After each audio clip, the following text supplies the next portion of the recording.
Quand je suis arrivée en Suisse, j'ai vu quelque chose de différent, de bien et tout. Ça a été un parcours d'apprentissage, surtout d'apprendre le français. Le réfugié ne vient jamais par plaisir. Pour moi, c'est important de transmettre ça.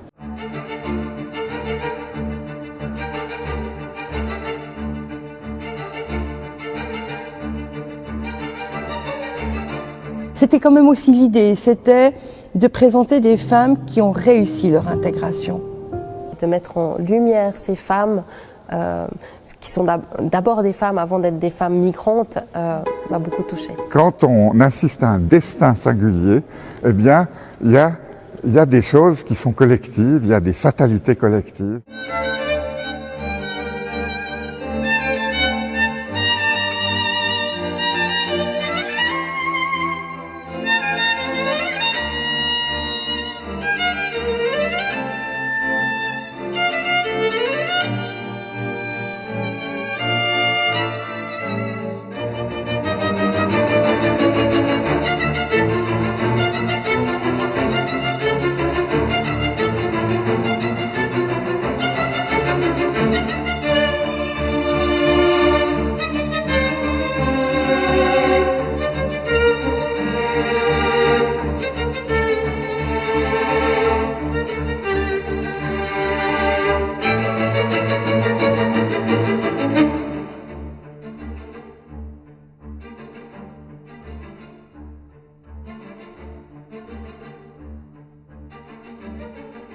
Moi, je me rappelle de mon camp de ski. Oh, mais c'était jouissif. C'était un moment de liberté unique pour moi. Je me suis dit, enfin, pendant une semaine, j'ai pas ce carcan familial, cette culture qui me pèse. Je vais être libre pendant 4 nuits. La migration est rarement une décision volontaire et mûrement réfléchie. Elle se déclenche le plus souvent pour des questions de survie. C'est important pour les autorités, c'est important pour nous aussi, citoyennes, de bien comprendre ce qu'elles ont vécu. Alors maintenant, qui est suisse? Qui est étranger? Qui est un Suisse de l'étranger? Qui se sent étranger en Suisse?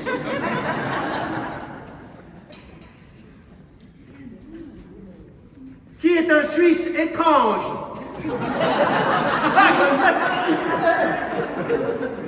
Qui rêve de devenir Suisse? Personne, ça fait pas envie, hein? Qui pense qu'il est Suisse?